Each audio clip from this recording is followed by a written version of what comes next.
संपूर्ण भारतात 23 मार्चला शहीद दिनाला अनेकांनी भगतसिंग, राजगुरू, सुखदेव यांची आठवण करून त्यांना नमन केले होते। मात्र दर्शकांनो, याच वीर शहीद भगतसिंग यांच्या बंधूंच्या पायाचा स्पर्श आपल्या अमरावती शहरातही झाला होता। मात्र याची काहीच अभ्यासू इतिहास तज्ञ नागरिकांनाच माहिती असेल। अमरावती शहरातील मांगीलाल प्लॉट ते टोपेनगरमधील शिक्षण बोर्ड कार्यालय रस्ता दरम्यान बाजूलाच शहीद भगतसिंग उद्यान आहे। याच उद्यानाचा शिलान्यास शहीद भगतसिंग यांचे बंधू सरदार कुलबीर सिंग यांच्या हस्ते 23 मार्च 1973 रोजी करण्यात आला होता। मात्र आता याच उद्यानाचा 3:13 वाजल्याचे दिसून येत आहे। उद्यानातील हिरवळ वृक्ष येथे दिसून येत नाही। बसण्याकरिता खुर्ची तुटलेली तर आत अनेकांनी आपले घरगुती साहित्य ठेवल्याने हे उद्यान संपण्याच्या मार्गावर दिसत आहे।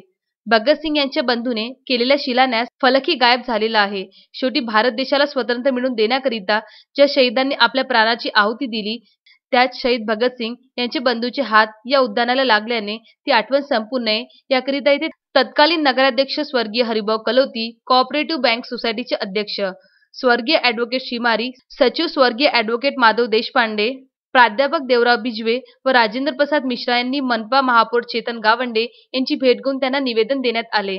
महापौरांना शहीद भगतसिंग यांचे बंधूंनी उद्यानाचा शिलान्यास केला होता अशी माहिती दिली असता महापौर चेतन गावंडे यांनी तत्काळ दखल घेऊन उद्यानाची पाहणी करण्यात आली। उद्यानात असलेले घरगुती सामान काढण्याचे आदेश देऊन या उद्यानाला सुंदर स्वरूप देण्याचे आश्वासन यावेळी देण्यात आले। काहीच महिन्यात या उद्यानाला खरंच सुंदर रूप येण्याची शक्यता असून पुन्हा या ठिकाणी सुंदर उद्यान बनविण्यात येणार आहे। अमरावतीमध्ये शहीद भगतसिंग यांचे बंधू वास्तव्यासला असताना मांगीलाल प्लॉटच्या ग्राउंडची कोनशिला त्यांच्या हस्ते ठेवण्यात आली होती।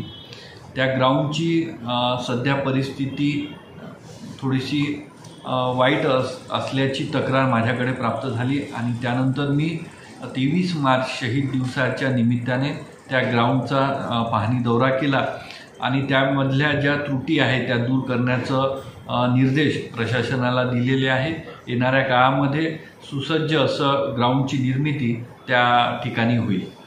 अजय शृंगारेसह प्रदीप इंगोले, विदर्भ न्यूज, अमरावती।